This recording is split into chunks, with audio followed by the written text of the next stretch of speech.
This June 13th, I'm Chris Allen on the SAM channel, Facebook, YouTube, Instagram, and Twitter, sponsored by the helpful place, Ace Hardware Marketplace. Hey, we've got another stop coming uh, Friday. Yeah.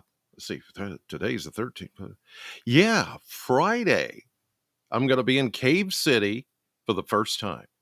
First visit to the Cave City Ace Hardware and Marketplace store, noon to 2, to sell and program NOAA weather radios in the 2023 Weather Radio Tour. Cave City, coming to you on Friday, noon to 2. More on that in the next update. All right. So here we are this morning. Things are pretty quiet across the area. Boy, it felt good yesterday. I went for a walk yesterday afternoon. There was a breeze blowing, the sun was shining, but man, it felt great. Temperatures. Oh, and we finally did get some sunshine, a little bit of sunshine toward the end of the day as those clouds finally moved out from the previous day rains. But there you see this morning, still a few drifting clouds. These are mainly high clouds that are drifting across the area this morning, but high pressure is in control. It feels good this morning. Low dew points. That's what made it feel so good yesterday. And along with that breeze, just made it even better for a walk or doing anything outdoors. Today, we're going to have one more of those type days before the humidity goes up and the temperatures go up. And we're also looking at some better rain chances once we head into the upcoming weekend. And we're still behind on rainfall. What we got the other day, just a mere drop in the bucket, comparatively so, to that deficit of over 3 inches year to date, deficit on rainfall. And we're still kind of in a abnormally dry to a moderate drought situation, depending on where you look. In Kentucky, we still need the rain. All right, let's take a look at temperatures this morning. I want to show you how things are looking at the moment as far as temperatures are concerned. This is a little bit of a different map here, but I want to show you this because it gives you a regional view of what we're looking at. Look at all these 50s. You get the heat island in Nashville. You can see that at 62, so they're warmer than everybody else. But look at these 52s.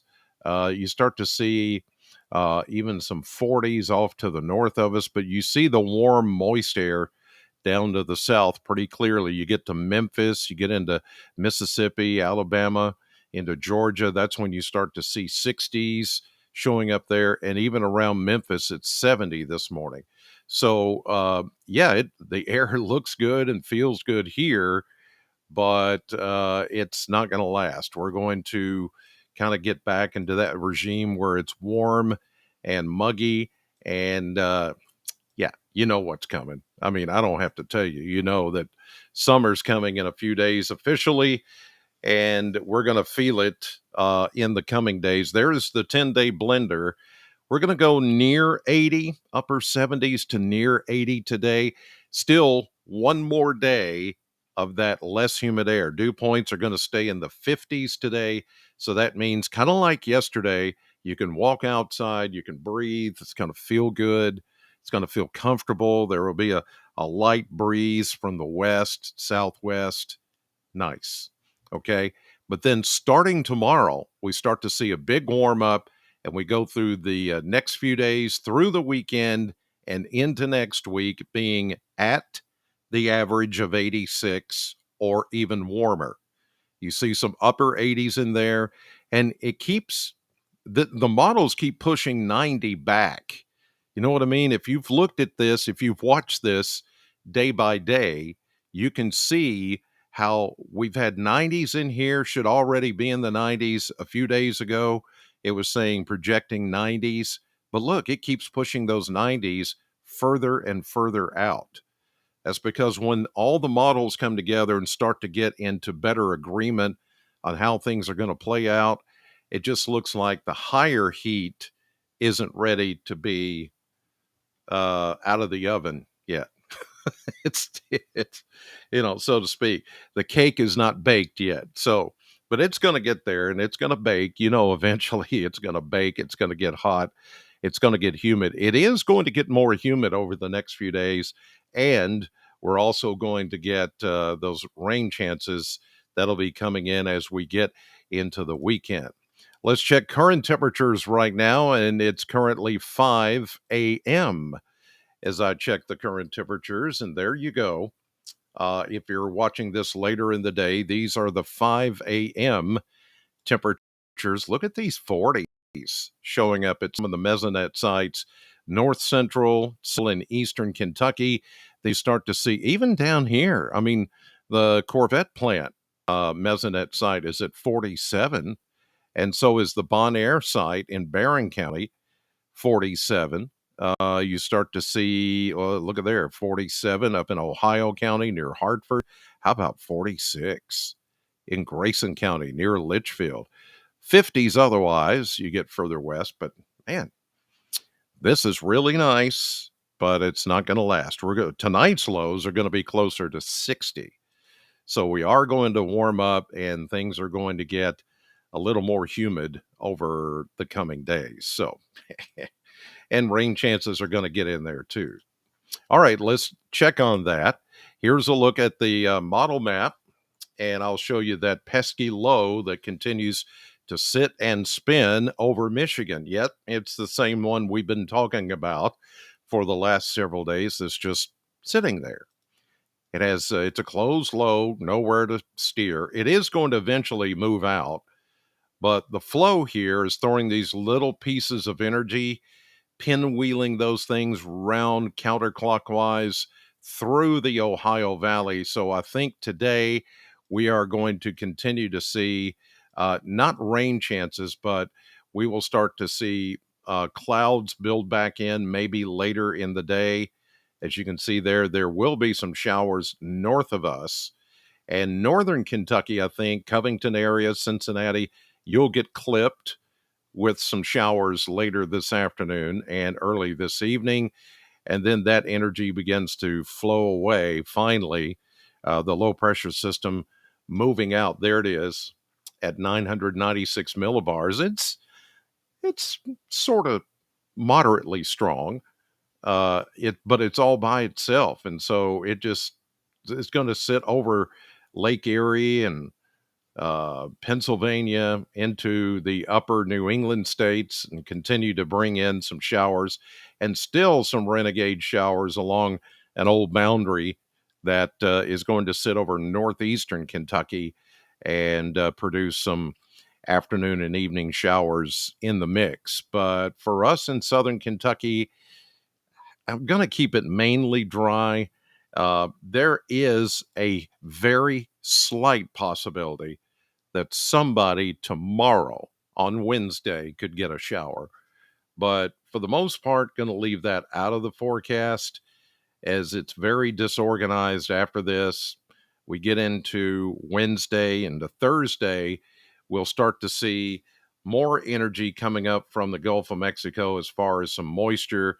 And then we'll see a piece of energy that will be moving southward into the Ohio and Tennessee River valleys. That eventually is going to bring us some showers and thunderstorms especially as we get into the weekend. Thursday afternoon, there is a small chance of showers, and then we bring back better chances of rain once we get into the weekend, like Saturday, Sunday, and even Monday. Now, that's more of what we need to catch up on rainfall. We need like 2 or 3 days in a row where we can get some good rainfall in here and negate the drought like situation that we're currently in and hopefully make up that deficit on rainfall. Here's a look at the surface maps. Go through time. There's instability with that low to north. Here's the instability, showers and thunderstorms to the south with that stalled out boundary. We're kind of in between, so it's kind of hard to predict, uh, if we'll see a shower or not, but I'm keeping it out of the forecast for us today. We may see some of the clouds associated with some showers or nearby showers, but I think we'll keep it dry.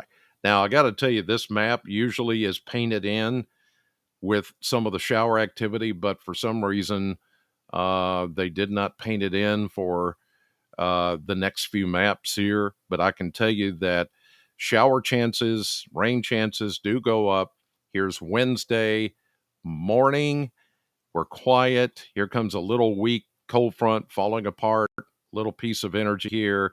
I think we could see more clouds on Wednesday and maybe a passing shower, especially as we get into Thursday. I think we will get, there we go. Let's paint it back in now. Showers painted in just south of us as a cold front moves in on Friday. That's the better chance of rain.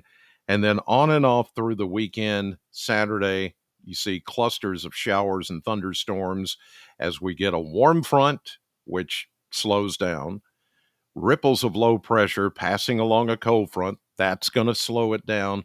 That's good news for us. Even though it's on the weekend, we're going to get scattered showers and thunderstorms, but we need the rain. And the rain will even still be with us on Sunday as the front continues to move east. And even into Monday, even though it's not painted in here, there will be some showers in the area. So we've got better rain chances coming. We're just going to have to wait until the weekend gets here before that happens. In the meantime, somebody somewhere, southern, central, eastern Kentucky, could get a renegade shower pretty much any afternoon, including this afternoon. But for the most part, 99% of us are not going to get any rain until we get into Thursday afternoon and then through the upcoming weekend. All right, that'll do it for this edition of your morning weather podcast on the SAM channel. Headed to the radio station, SAM 100.7, to give away some more Beach Bend tickets. And today I'm going to have a pass, carload pass, to get into Thunderfest. Oh, yeah, we're just days away from that, too. July 1st is Thunderfest at the National Corvette Amphitheater. I'll have a carload pass to give away when you hear the fireworks this morning. Got some other things to give away. So, hey, tune in 6 to 10, SAM 100.7. In the meantime, have a great Tuesday. God bless you. Thank you for watching, and I'll see you on the radio.